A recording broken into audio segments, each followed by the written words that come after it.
The Uniform Code of Military Justice specifies court-martial for any officer who sends a soldier into battle without a weapon. There ought to be a similar protection for students, because students shouldn't go out into life without an ability to communicate. And that's because your success in life will be determined largely by your ability to speak, your ability to write, and the quality of your ideas in that order. I know that I can be successful in this because the quality of communication, your speaking, your writing, is largely determined by this formula. It's a matter of how much knowledge you have, how much you practice with that knowledge, and your inherent talent.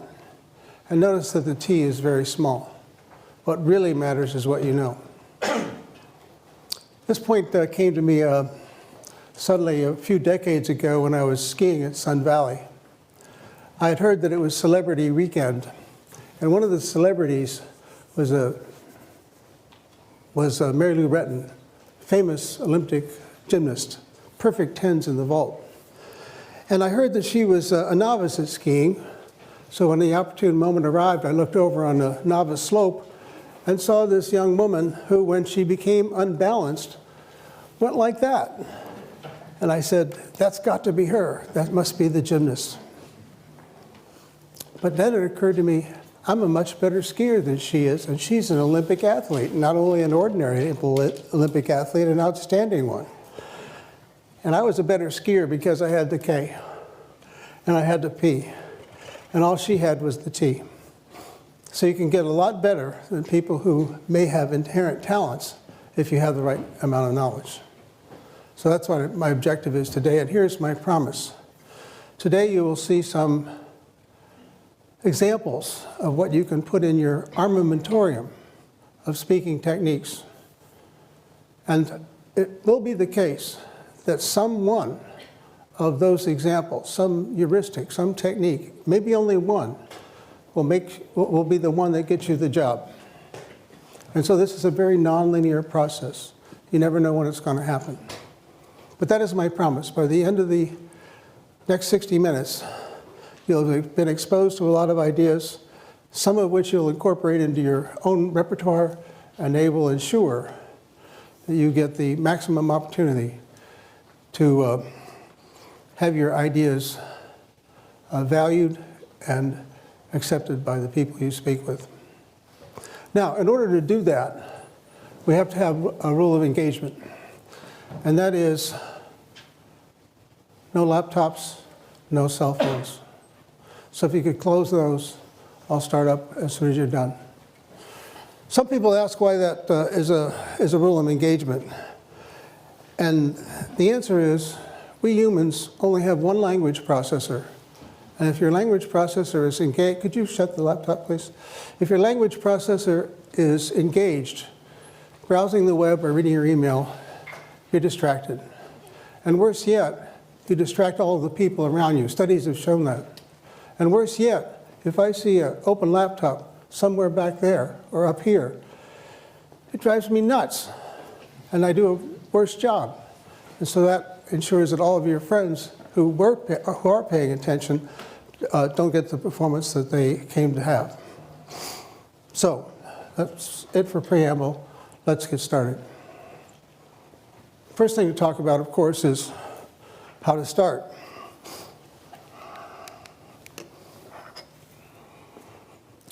Some people think the right thing to do is to start a talk with a joke.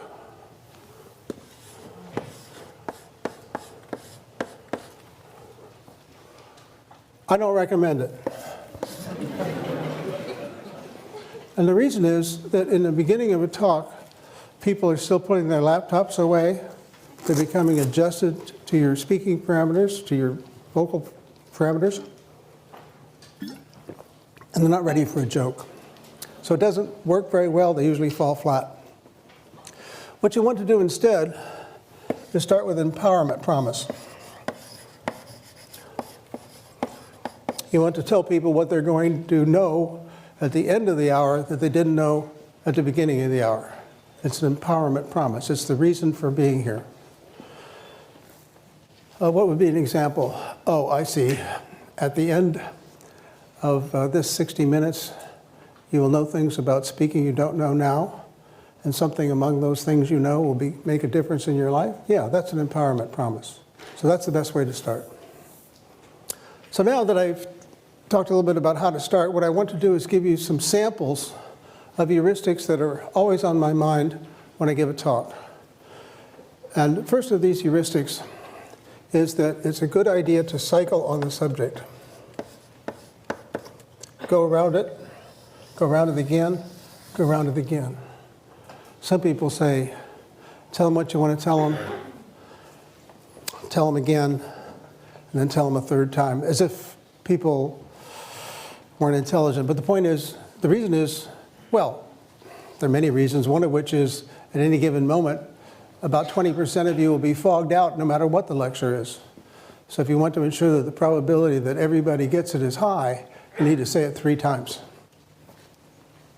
So cycling is one of the things that I always think about when I give a talk. Another thing I think about is, in explaining my idea, I want to build a fence around it.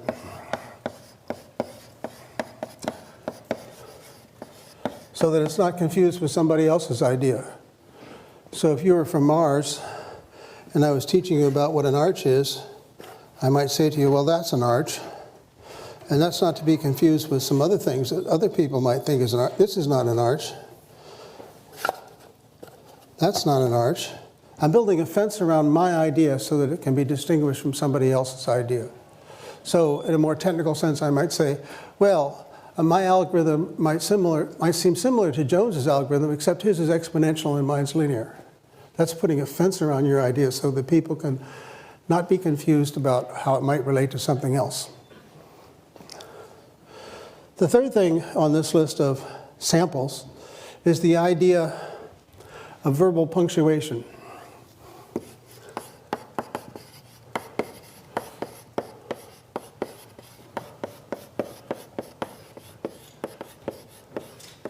And the idea here is that because people will occasionally fog out and need to get back on the bus, you need to provide some landmark places where you're announcing that it's a good time to get back on. So I might, in this talk, say something about this being my outline. The first thing we're going to do is talk about how to start. Then we're going to deal with these 4 samples. And among these 4 samples, I've talked about the first idea, that's cycling. The second idea, building. And now the third idea is verbal punctuation. So I'm enumerating, I'm providing numbers, I'm giving you a sense that there's a seam in the talk and you can get back on. Okay? So now we're on a roll. And since we're on a roll, can you guess what 4th idea might be here? An idea that helps people get back on the bus?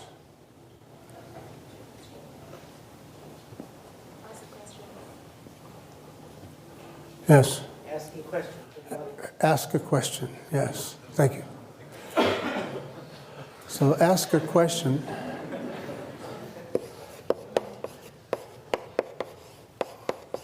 And so I will ask a question. How much dead air can there be? How long can I pause? I counted 7 seconds.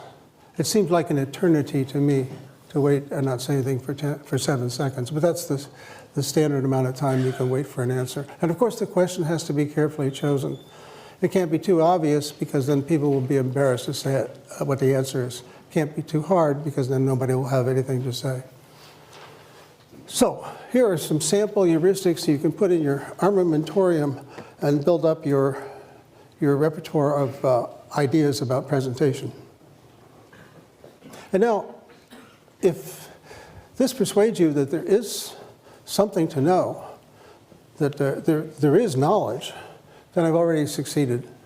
Because what I want to convince you of is that if you watch the speakers you admire and feel are effective, and ask yourselves why they're successful, then you can build up your own personal repertoire and develop your own personal style. And that's my fundamental objective. And the rest of this talk is about some of the things that are in my armamentarium that I think are effective.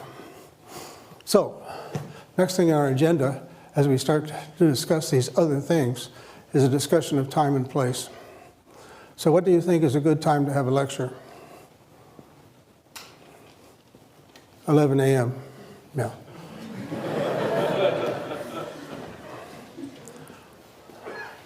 And the reason is, most people at MIT are awake by then, and hardly anyone has gone back to sleep. It's not right after a meal. People aren't fatigued from this or that. It's a great time to have a lecture. So that brings me next to the question of what about the place? And the most important thing about the place is that it be well lit.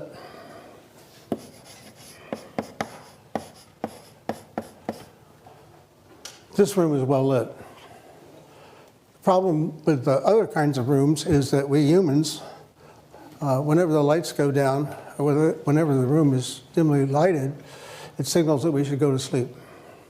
So whenever I go somewhere to give a talk, even today, the first thing I do when I speak to the audiovisual people is say, keep the lights full up. Oh, they might reply, people will see the slides better if we turn the lights off. And then I reply, it's extremely hard to see slides through closed eyelids. What else can you say about the place? Well, the place should be cased. And I mean that in the colloquial sense of, like if you're robbing a bank, you would go to the bank, some occasions before to see what it's like, so there are no surprises when you do your robbery. So whenever I go somewhere to speak, the first thing I ask my host to do is to take me to the place where I'll be speaking, so that if there are any weirdnesses, I'll be able to deal with it. Sometimes it might require some intervention. Sometimes it just might require me to understand what the challenges are. So when I came here this morning, I did what I typically do. I imagined that all the seats were filled with disinterested farm animals. That way I knew that no matter how bad it was, it wouldn't be as bad as that. So finally, it should be reasonably populated.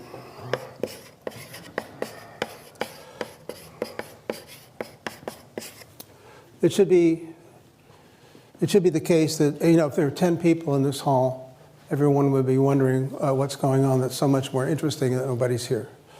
So you want to get a right-sized place doesn't have to be packed, but it has to be more than half full. So those are some thoughts about time and place. The next thing I want to talk about is subject of boards and props and slides.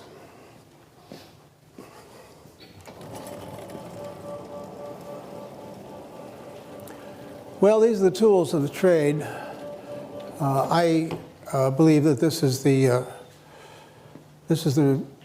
right tool for speaking when your purpose is informing. The slides are good when your purpose is exposing. But this is what I use when I'm informing, teaching, lecturing. And there are several reasons why I use it. For one thing, when you use the board, you have a graphic quality. It's the case that when you have a board, then you can easily exploit the fact that you can use graphics in your presentation. So that's the graphic quality that I like. And the next thing I like is like a speed property. The speed with which you write on the blackboard is approximately the speed at which people can absorb ideas. If you go flipping through a bunch of slides, nobody can go that fast. Finally, one great property of a board is that it can be a target.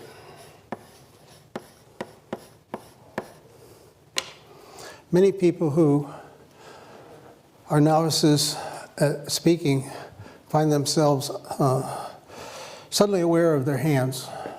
It's as if their hands were private parts that shouldn't be exposed in public, so right away they go into the pockets. And this is considered insulting in some parts of the world. Or alternatively, maybe the hands will go in back like this. I was once in a convent in Serbia, and my host, well, we were, as soon as we entered, a nun came up to us and offered us a refreshment. And I was about to say, no, thank you, when he said, eat that stuff or die. It's a question of local custom and politeness. But then, before anything happened there, the nun pulled my hands off like this, because it was extraordinarily insulting in that culture to have your hands behind your back. So why is that? Well, it's usually supposed that that it has to do with whether you're concealing a weapon. So if your hands are in your pockets or behind your back, then it looks like you might have a weapon. And that's what I mean by the virtue, one of these virtues of the board. Now you have something to do with your hands. You can point at the stuff. I was once watching Seymour Papert give a lecture, and I thought it was terrific. So I went a second time. First time to absorb the content, second time to note the style. And what I discovered is that Papert was constantly pointing at the board. And then I thought about it a little while, and I noted that none of the stuff he was pointing to had anything to do with what he was saying. Nevertheless, it was an effective technique. So that's just a little bit about the virtue of blackboards. And now I want to talk about props. You know, the custodians of knowledge about props are the playwrights. Many decades ago, I saw a play by Heinrich Ibsen. It was Hedda Gabler.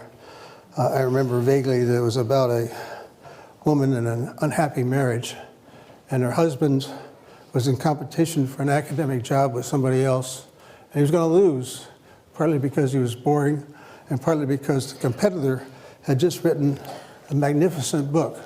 By the way, this is back in the days before there were copying machines and computers. Anyhow, as the play opens, there's a pot-bellied stove.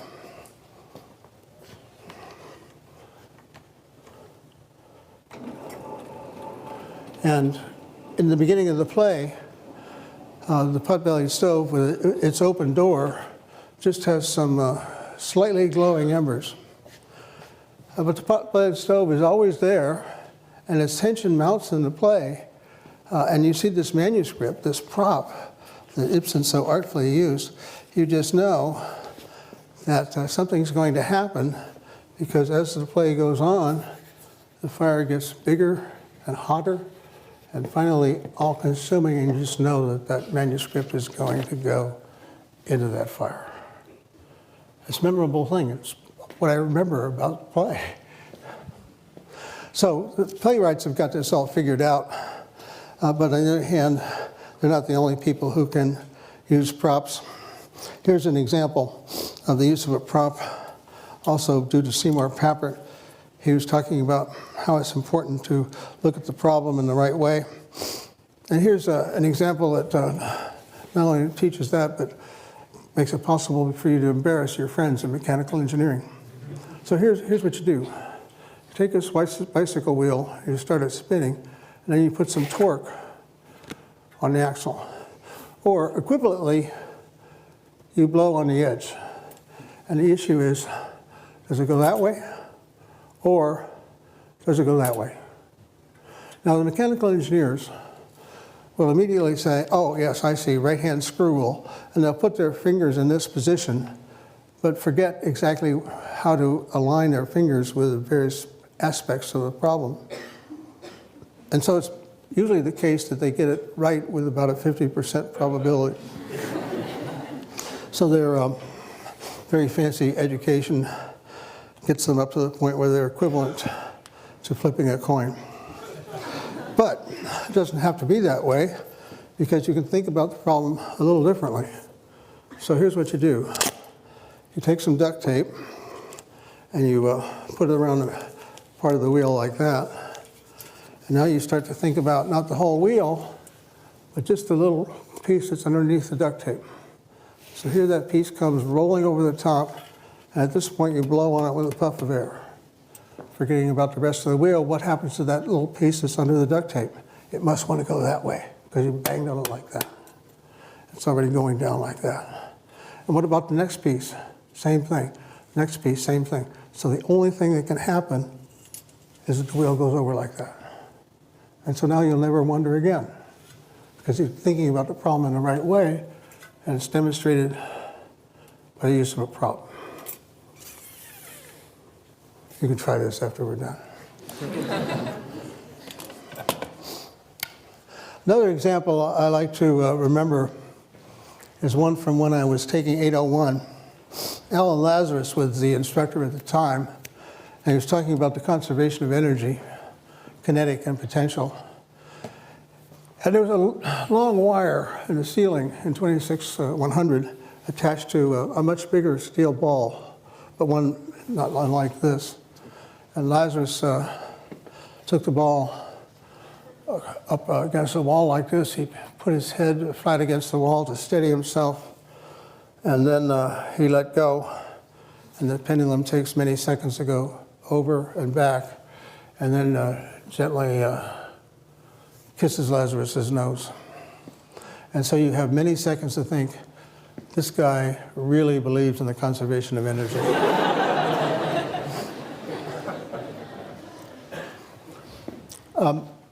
Do not try this at home. The problem is that first time you do this, you may not just let go. There's a natural human tendency to push.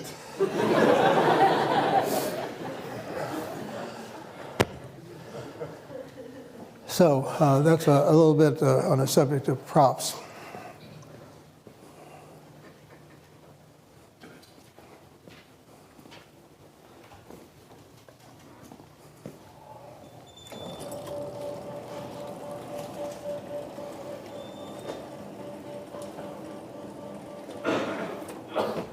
You know, it's interesting, whenever surveys are taken, students always say more chalk, less PowerPoint. And why would that be? Props are always also very effective. Why would that be? I'll give you my lunatic fringe view on this. It has to do with what I would call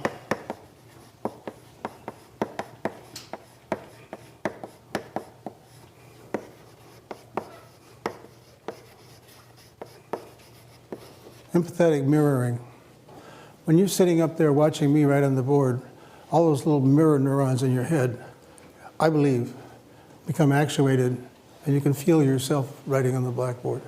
And even more so, when I talk about this steel ball going that way and this way, you can feel the ball as if you were me. And you can't do that with a slide. You can't do it with a picture. You need to see it in the physical world. That's why I think that, oh yes, of course, there are speed questions involved too that have to be separated out, but I think the empathetic mirroring is why props and the use of a blackboard are so effective. Well, let's see. Oh yes, there is one more thing by way of the tools, and that has to do with the use of slides. I repeat, I think they're for exposing ideas, not for teaching ideas, but that's what we do in a job talk or a conference talk. We expose ideas, we don't teach them. So let me tell you a little bit about my views on that. I remember once I was in Terminal A at Logan Airport. I'd just come back from a really miserable conference, and the flight was really horrible. It was one of those that feels like an unbalanced washing machine. And for the only time in my life, I decided to stop on my way to my car and have a cup of coffee and relax a little bit. And as I was there for a few minutes, someone came up to me and said, "Are you Professor Winston?" "I think so," I said. I don't know, I guess I was trying to be funny. In any event, he said, "I'm on my way to Europe to give a job talk. Would you mind critiquing my slides?" "Not at all," I said. "You have too many and they have too many words." "How did you know?" he said, thinking perhaps I'd seen a talk of his before. I hadn't. My reply was, "Because it's always true. There are always too many slides, always too many words." So let me show you some extreme examples of how not to use slides. Well, for this demonstration, I need to be way over here. When I get over here, then I can start to say things like, one of the things you shouldn't do is read your transparencies. People in your audience know how to read, and reading will just annoy them. Also, you should be sure that you have only a few words on each transparency and that the words are easy to read. And I hope it's driving you crazy because I'm committing all kinds of crimes. The first of which is that there are too many words on the slide. Second of which is I'm way over there and the slide's way over there. So you get into this tennis match feeling of shifting back and forth between the slide and the speaker. You want the slides to be condiments to what you're saying, not the main event or the opposite way around. So how can we fix this? Step number one is to get rid of the background junk. That's always distraction. Step number two is to get rid of the words. When I've reduced the words to these, then everything I read a previous time, I'm not licensed to say because it's not on the slide. I'm not reading my slides anymore, but I'm saying what was written on the slides in a previous example. So what else can we do to simplify this? Well, we can get rid of the logos. We don't need them. Simplification. What else can we do? Get rid of the title. Now I want to talk to you about some rules for slide preparation. I'm telling you the title. It doesn't have to be up there. By reducing the number of words on the slide, I'm allowing you to pay more attention to me and less to what's written on the slide. I mentioned it before, we have only one language processor, and we can either use it to read stuff or to listen to the speaker. And so if we have too many words on the slide, it forces people in the audience to read this stuff and not listen. A student of mine did an experiment a few years ago. He taught some students some web-based programming ideas. Half the information was on slides. He said the other half. And then for a control group, he reversed it. And the question was, what did the subjects, that is to say, freshmen in his fraternity, what did the subjects remember best? What he said or what they read on the slide? And the answer is what they read on the slide. When their slides have a lot of material on it, they don't pay attention to the speaker. In fact, in the after-action report, one of the subjects said, "I wish you hadn't talked so much. It was distracting." Well, that last item is eliminate clutter. Now, here's some clutter. No reason even for those bullets. So the too many words problem is a consequence of a crime Microsoft has committed by allowing you to use fonts that are too small. So you should all have a sample slide like this that you can use to determine what the minimum font size is that's easily legible. Shiru, what do you think of those? Which size is right? What's that? Did you ask them which size is right? Yeah, minimum maybe. 40 or 50? Yeah, he says 40 or 50. I think it's about right.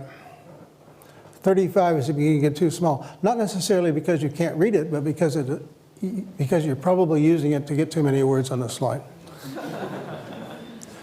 What other crimes do we have? Well, we have the laser pointer crime.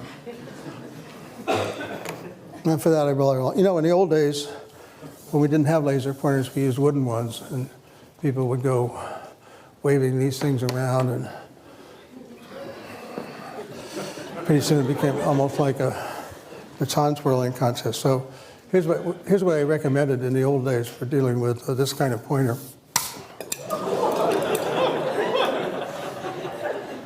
This example of use of a prop. Jim Glass up there saw this talk about 20 years ago and said, oh yeah, I remember that talk. That's the one where you broke the pointer. It's amazing how props tend to be the things that are remembered. Well, now we don't have physical pointers anymore. We've got laser pointers. It's a wonder more people aren't driven into epileptic fits over this sort of stuff. But here's what tends to happen. Look at that. It's a lovely recursive picture, and I can become part of it by putting that laser beam right on the back of my head up there. And what do you see? You see the back of my head. I have no eye contact, no engagement, nothing. I was sitting with a student watching a talk one day, and she said, you know what? We could all leave, and he wouldn't know. So what happens when you use a laser pointer? You can't use a laser pointer without turning your head and pointing it at something. And when you do that, you lose contact with the audience. You don't want to do it. So what do you do if you need to identify something in your image and you don't want to point at it with a laser? This is what you do. Put a little arrow on there and say, now look at that guy number one, at the end of arrow number one. You don't need to have a laser pointer to do that.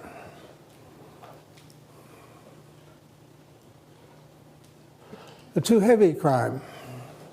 When people ask me to review a presentation, I ask them to print it out and lay it out on a table. When they do that, it's easy to see whether the talk is too heavy, too much text, not enough air, not enough white space, not enough imagery. This is a good example of such a talk. Way too heavy. The presenter has taken advantage of small font sizes to get as much on the slide as he wanted. Lots of other crimes here, but the too heaviness, the fact that it's too heavy is what I wanted to illustrate. So here, by contrast, is another talk, one I gave a few years ago. It wasn't a deeply technical talk, but I show it to you because there's air in it. It's mostly pictures of things. There are 3 or 4 slides that have text on them, but when I come to those, I give the audience time to read them. And they're there because they might have some historical significance. The first slide with a lot of text on it is an extraction from the 1957, from the proposal for the 1957 AI conference at Dartmouth. Extraordinarily interesting event, and that historical extraction from the proposal helps drive that point home. What else have we got here? Oh yeah, your vocabulary word for the day. This is Napax legomenon.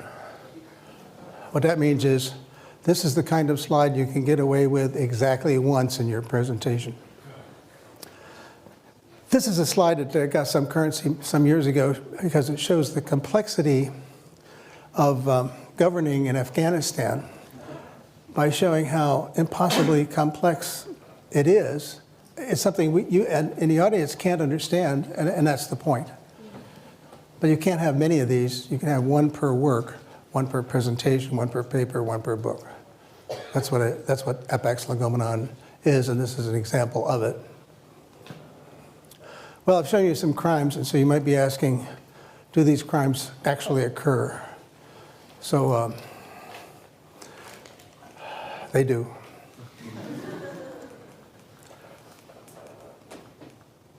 There's the hands in the pockets crime. There's a crime in time and place selection here. This is how you get to the Bartos Theater. First thing you do is you get on these steps over at the Media Lab. Then you cross this large open space. Then you turn right down this corridor. At this point, whenever I go in there, I wonder if there are torture implements around the corner. And then when you get in there, you get into this dark, gloomy place. So it's well named when they call it the Bartos Theater, because it's a place where you can watch a movie, but it's not a place where you can give a talk. Now, on a subject of does it happen, here's a talk I attended a while back in Stata. Notice that the speaker is far away from the slides. The speaker's using a laser pointer. And you say to me, well, what's happening here? It's, by the way, the 80th slide in the presentation. Notice that it's dense with words. This is the first of 10 conclusion slides. So what's the audience reaction? That's the sponsor of the meeting. He's reading his email. This is the co-sponsor of the meeting. He's examining the lunch menu. What about this person? This person looks like he's paying attention, but just because it's a still picture, if you were to see a video, what you would see is something like this.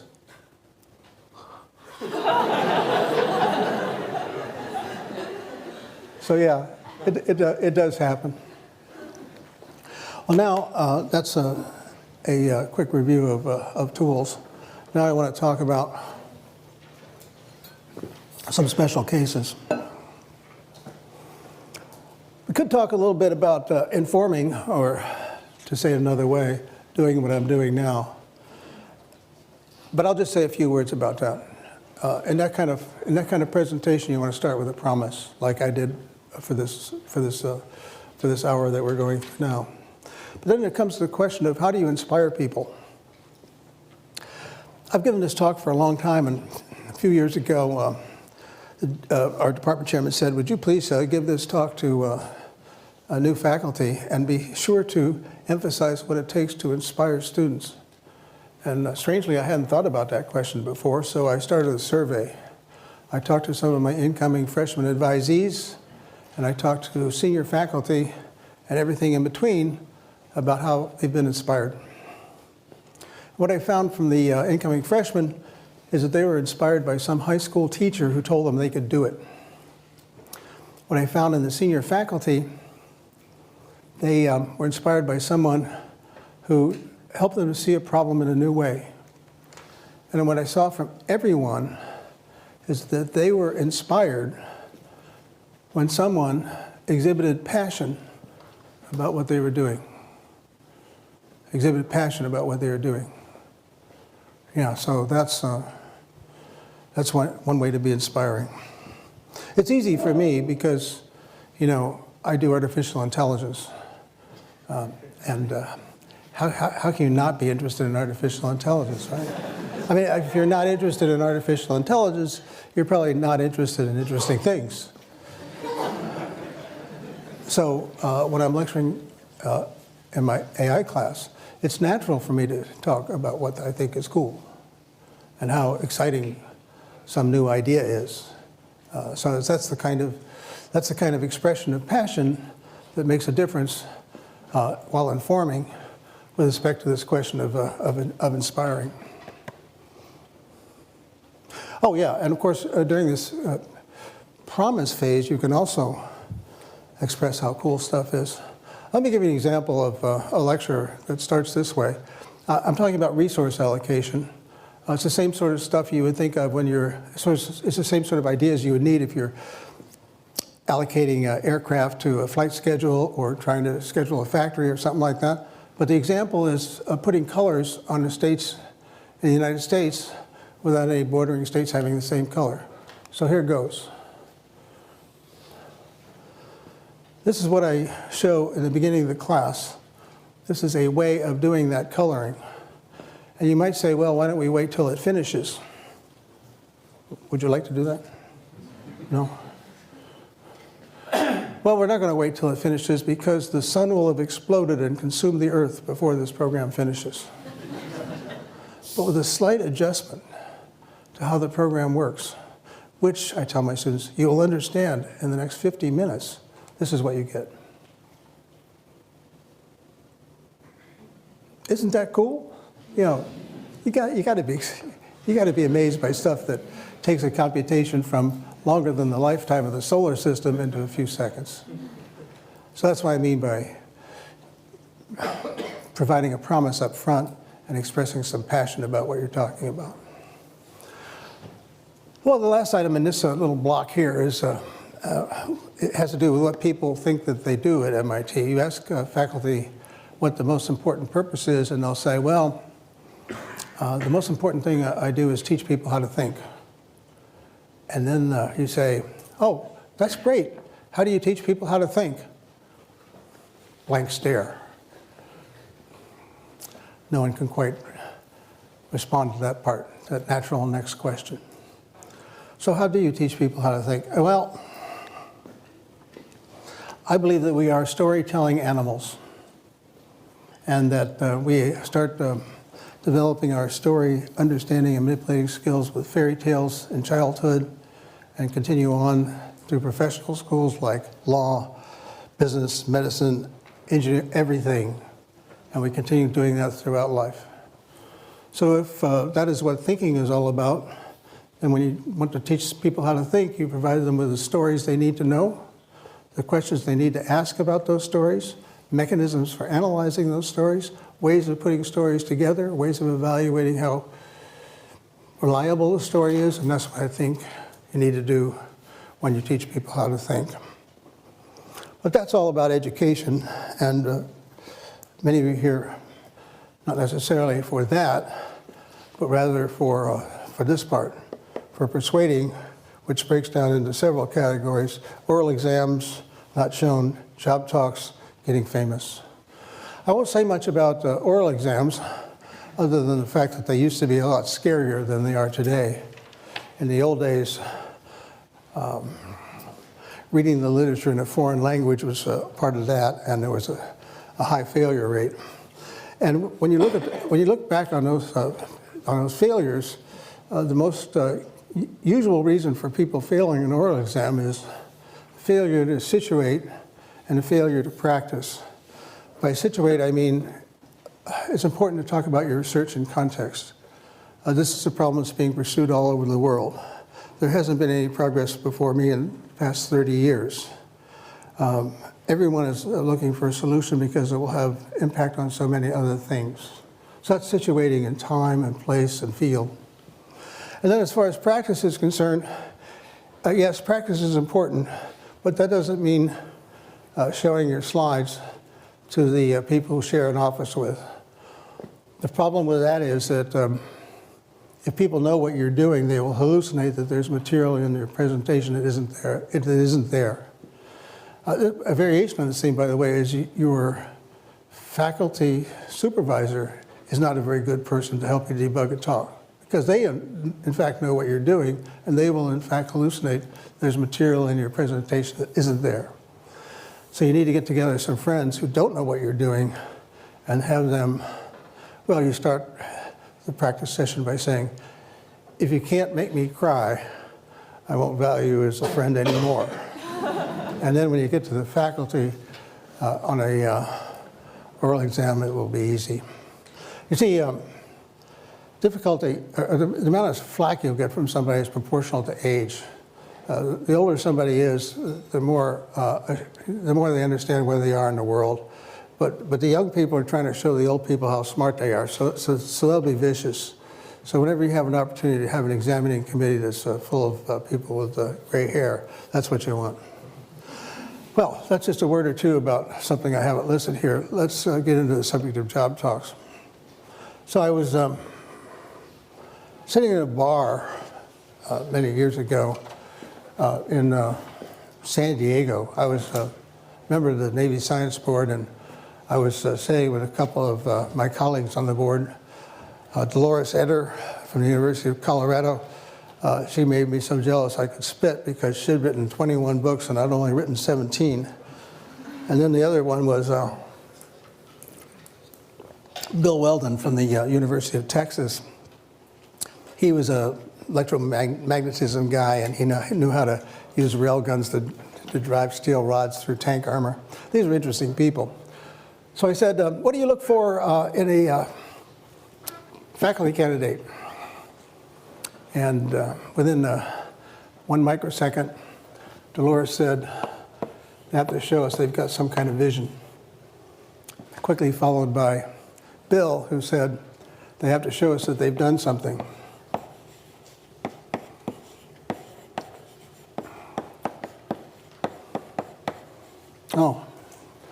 that sounds good, I said. And then I said to them, how long does the candidate have to establish these two things? What do you think? Well, compare your answer to theirs.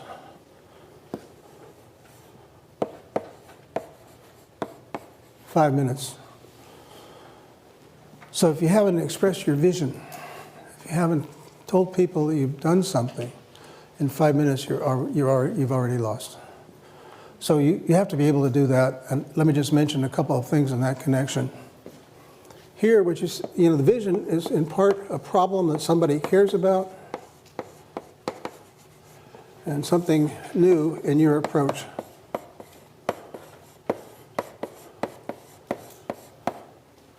So the problem is understanding the nature of human intelligence. And the approach is asking questions about what makes us different from chimpanzees and Neanderthals. Is it merely a matter of quantity, or are we just a little bit smarter in some continuous way? Or do we have something that's fundamentally different that chimpanzees don't have, and Neanderthals either? And the answer is yes, we do have something different. We are symbolic creatures, and because we're symbolic creatures, we can build symbolic descriptions of relations and events. We can string them together and make stories.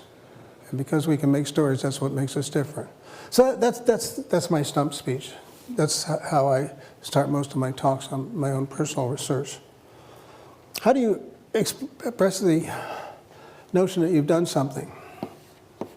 By listing the steps that need to be taken in order to achieve the solution to that problem. You don't have to have done all of those steps, but you can say, here's what needs to be done. An example. Here's what needs to be done. We need to specify some behavior. We need to enumerate the constraints that make it possible to deal with that behavior. We have to implement a system because we're engineers and we don't think that we've understood something unless we can build it. And we've built such a system and we're about to demonstrate it to you today. That would be an example of enumerating a series of steps needed to realize the vision. So then, blah, blah, blah, blah, blah, blah, blah, blah, blah. And then you conclude by enumerating your contributions.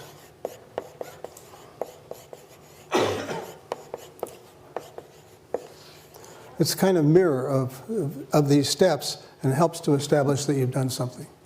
So that's a kind of general purpose framework for doing a technical talk.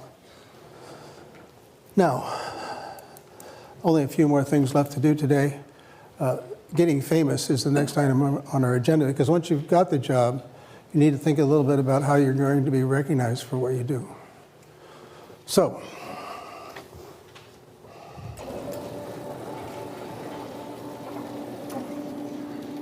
well, first of all, why should you care about getting famous? I thought about this in connection with a fundraising event I attended once. Fundraising event for raising money to save Venice from going underwater and having all of its art destroyed. Anyway, I was sitting here, and JC was sitting here. That was Julia, the late Julia Child. And as the evening wore on, more and more people would come up and ask Julia to autograph something or express a feeling that she had changed their life, and it just happened over and over again.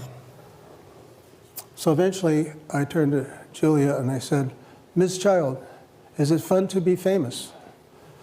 And she thought about it for a second and she said, "You get used to it." But you know what? It occurred to me, you never get used to being ignored. So it's here's a way to think about it. Your ideas are like your children, and you don't want them to go into the world in rags. So what you want to do is to be sure that you have these techniques, these mechanisms, these thoughts about how to present the ideas that you have so that they're recognized for the value that is in them. So that's why it's a legitimate thing to concern yourself with packaging. Now, how do you get remembered? Well, there's something I like to call Winston's star. And every one of the items I'm about to articulate starts with an S.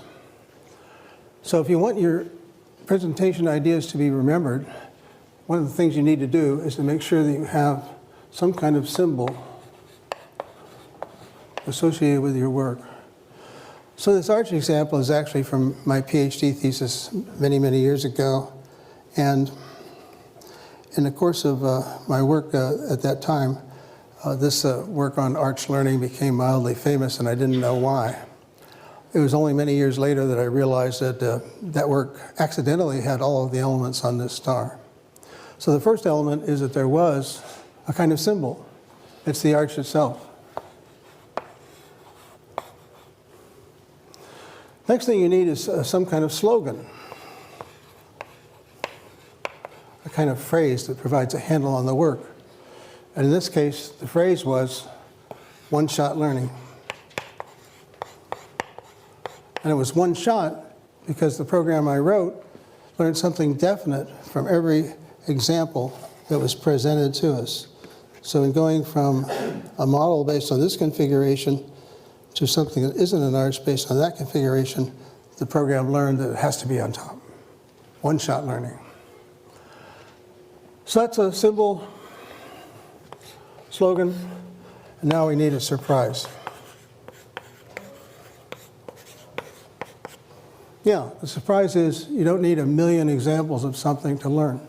You can do it with one example if you're smart enough to make use of that example appropriately. So that was the surprise. You can learn something definite from each example. Next item was a salient idea. Now, when I say salient idea, I don't mean important. What I mean is an idea that sticks out. Some theses, funnily enough, have too many good ideas, and you don't know what it's all about because which one is it? So you need an idea that sticks out. And the idea that stuck out here was the notion of a near miss.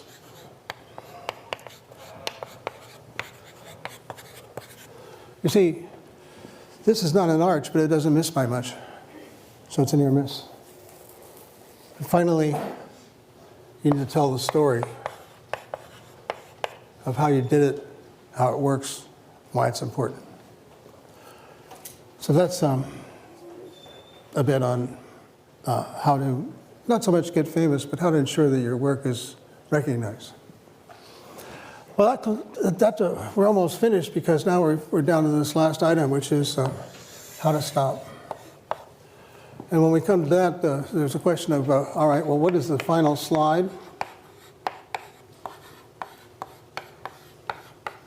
And what are the final words?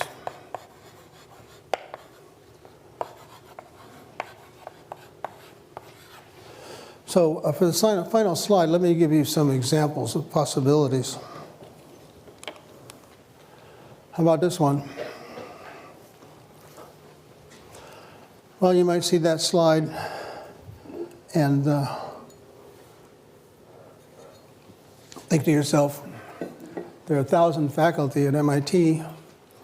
Nice piece of work, but not so much, but it's only a tiny piece of work if you divide by 1,000. So when you show a whole gigantic list of collaborators at the end of a talk, it's a kind of letdown because it suggests that nobody knows, well, did you do anything significant? Now you've got to recognize your collaborators, right? So where do you do that? Not on the last slide, on the first slide. All this was on the first slide. These are the collaborators. So you don't want to put them at the end. You don't want to slide like this. How about this one? This is the worst possible way to end a talk. Because this slide can be up there for 20 minutes. I've seen it happen. It squanders real estate. It squanders an opportunity to tell people who you are. It's just... What about this one? I often see it. I've never seen anybody write it down. Also, it wastes opportunity. Oh my God. Even worse. All of these slides do nothing for you. They waste an opportunity for you to tell people, to leave people with who you are. Well, what about this? This a good one? It might seem so at first, but here's the problem. If you say, these are my conclusions, these are perfectly legitimate conclusions that nobody cares about. What they care about is what you have done. And that's why your final slide should have this label, contributions. It's a mirror of what I said over there about how job talks ought to be like a sandwich. And the final slide, the one that's up there while people are asking questions and filing out, it ought to be the one that has your contributions on it. Here's an example from my own stump speech. Yeah, this is what I talk about a lot. Yes, here are the things that I typically demonstrate. And I wait for people to read it. And then the final element there is, this is what we get out of it. So that's an example of a contribution slide. All right, now, what about the other part? You know, you got your final slide up there as a contribution slide. Somehow you have to tell people you're finished. So let's check out a few possibilities.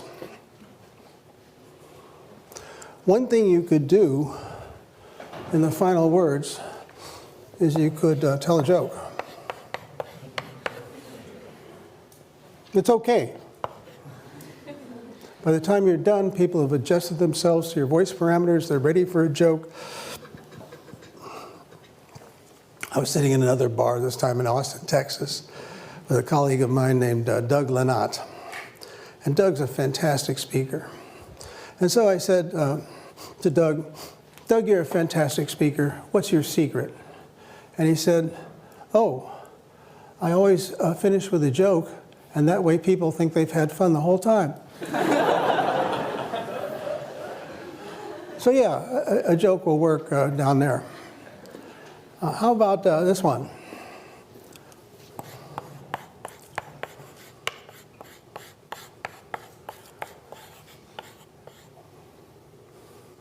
Thank you. I don't recommend it. It's a weak move. You will not go to hell if you conclude your talk by saying thank you, but it's a weak move, and here's why. When you say thank you, even worse, thank you for listening, it suggests that everybody has stayed that long out of politeness and that they had a profound desire to be somewhere else, but they're so polite they stuck it out, and that's what you're thanking them for. So once wild applause has started, you can mouth a thank you, and there's nothing wrong with that. But the last thing you do should not be saying thank you. Now you say to me, well, doesn't everybody say thank you? Well, what everybody does is not necessarily the right thing. And I like to illustrate how some talks can end without saying thank you. I like to draw from political speeches, but the ones that I've heard recently aren't so good, so I'm going to have to go back a little bit. So here's Governor Christie. He gave the Republican keynote address one year. This is the end of his talk. Let's see what he does. And together, everybody, together, we will stand up once again for American greatness for our children and grandchildren. God bless you and God bless America. So that's a classic benediction ending. God bless you, God bless America. Now, I don't want to be partisan about this, so I think I better switch to the keynote address in the Democratic Convention. I was delivered that year by Bill Clinton, who knows something about how to speak. If that is what you want, if that is what you believe, you must vote and you must re-elect President Barack Obama. God bless you and God bless America.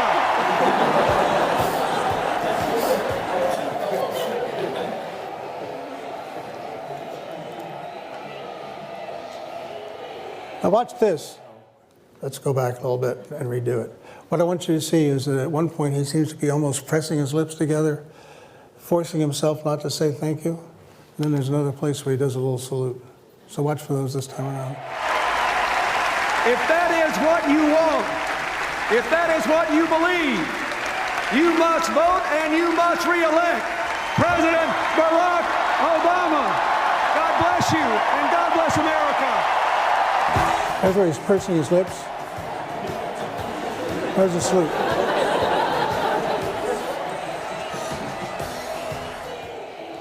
Yeah, I think that's pretty good. Now, what are we going to take away from this? Well, I suppose I could conclude this talk by saying, God bless you and God bless the Massachusetts Institute of Technology, but it might not work so well. But what you can get out of this is you don't have to say thank you. There are other things you can do. And you know, it's interesting that over time people figure this out and there's some stock ways of ending things. So in the Catholic Church, in the good old Latin Mass, it landed with ite missa est, which translates approximately to, okay, the Mass is over, you can go home now. And of course, at musical concerts, you know that it's time to clap, not at the end of the song, but rather when the conductor goes over and shakes hands with the concertmaster. Those are conventions that tell you that the event is over. So those are all possibilities for here. But one more possibility, and that is that you can salute the audience. And by that I mean you can say something about how much you value your time at a place. So I could say, well, it's been a great fun being here. It's been fascinating to see what you folks are doing here at MIT. I've been much stimulated and provoked by the kinds of questions you've been asked. It's been really great, and I look forward to coming back on many occasions in the future. So that salutes the audience. You can do that. Well, there it is. You know what? I'm glad you're here. And the reason is by being here, I think you have demonstrated an understanding that how you present and how you package your ideas is an important thing. And I salute you for that. And I suggest that you come back again and bring your friends.